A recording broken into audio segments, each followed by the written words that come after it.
ஒரு ஒரு நெகிழ்ச்சியான சம்பவம் தான் அது.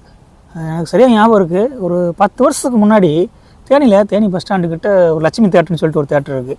அதுக்கு பக்கத்தில் போய்ட்டு ஒரு பைக்கை கொண்டு போய் நிப்பாட்டிட்டு எனக்கு சில திங்ஸ் வாங்க வேண்டியது இருந்துச்சு. பக்கத்தில் கடைக்கு வாங்குறதுக்காக பைக்கை நிப்பாட்டிட்டு பக்கத்தில் கடைக்கு போகிறேன். அந்த டைமில் ஒரு பெரியவர் வராரு. வந்துட்டு தம்பி பசிக்குது, எனக்கு பணம் இருந்தால் கொடு அப்படின்ற மாதிரி கேட்டார் அவர். எனக்கு இது மாதிரி கேட்குறவங்க பணம் கொடுக்குறது எனக்கு பெருசாக ஒரு உடன்பாடு கிடையாது. ஸோ உங்களுக்கு என்ன வேணும்னு சொல்லிட்டு சாப்பாடு வைங்களான்னு கேட்டது. சரின்னாரு. பக்கத்தில் ஒரு சின்ன ரோட்டு கடை தான் அது.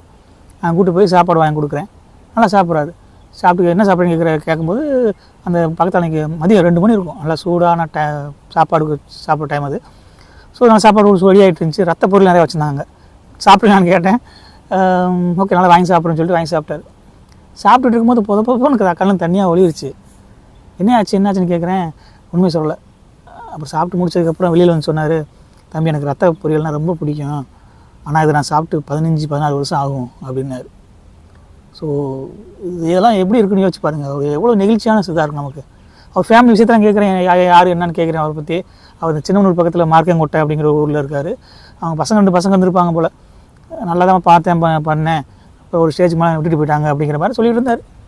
சரி ஓகே பார்த்துக்குங்க அப்படின்னு சொல்லிட்டு கடைசியாக என் பக்கத்தில் 20 ரூபா 25 ரூபா இருந்துச்சுன்னு நினைக்கிறேன். சரி ஞாபகம் இல்லை.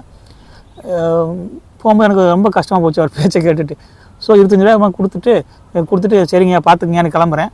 ஆனால் அந்த சிரமத்துலேயும் அவர் அந்த பணம் வேணாம் திருப்பி வச்சுக்கோங்க திருப்பி என்கிட்ட கொடுத்துட்டாரு. அதுதான் எனக்கு வியப்பாக இருந்துச்சு. சரின்னு சொல்லிட்டு இன்னொரு கல்ல சின்ன பொருள் வாங்க முடிஞ்சிச்சு. வாங்கிட்டு திருப்பி வரலான்னு மறுபடியும் பைக்கிட்ட வர்றேன். வரும்போது திருப்பி மறுபடியும் அதே பெரிய வராரு. தம்பி அப்போ கொடுக்குறேன்னு சொன்ன பணத்தை கொஞ்சம் கொடுப்பானே தேவைப்படுதுன்னாரு. எனக்கு புரியல. சரி ஓகே அவருக்காக கொடுக்கணும்னு முடிவு பண்ணது தானே. சரி பரவாயில்ல சரி கொடுக்குறேன். கொடுத்து முடிச்சு எனக்கு ஃபோன் வருது. ஃபோன் பேசிகிட்ருக்கேன். அவர் என்ன பண்ணுறாருன்னு பார்க்கும்போது அவர் ரோடை கிராஸ் பண்ணி ஒரு வயசானவங்க காலில் அடிபட்டுருக்கும் போல். அடிபட்டு கட்டு போட்டிருக்காங்க. சின்ன பிள்ளை கை பிளந்து வச்சுருக்காங்க. அவங்களுக்கு போய் அந்த 25 ரூபா போய் கொடுக்குறாரு அவருக்கு. அவர் எந்த சூழ்நிலை எவ்வளோ வறுமையில் இருக்கார், அந்த சூழ்நிலையிலும் அவர் போய் இன்னொருத்தருக்கு ஹெல்ப் பண்ணணும்னு சொல்லி அவர் செய்கிறாரு பாருங்கள். அதெல்லாம் மிக ஒரு நெகிழ்ச்சியான சம்பவமாக இருந்துச்சு எனக்கு. அங்கே என்னால் ஒரு 10 நிமிஷம் அந்த இடத்த விட்டு நகரம் இல்லை. அவ்வளோ ஒரு இதாக இருந்துச்சு அந்த விஷயத்த. நான் இன்றைக்கும் அந்த தேனியில் அந்த லட்சுமி தேட்டர் இப்போ தேட்டர் இல்லை அங்கே. அந்த இடத்த கிராஸ் பண்ணும்போது எனக்கு அந்த ஒரு ஞாபகம் வரும். இப்போ இருக்காரான்னு தெரில.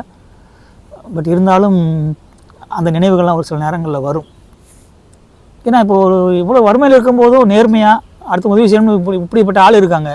ஆனால் நிறையா பேர் குறிப்பாக அந்த அரசியல்வாதி தான், ஒரு சில அரசியல்வாதிகள்லாம் கோடியாக சம்பாரித்து என்னத்தை அள்ளி கட்டி போக போகிறாங்களே தெரில.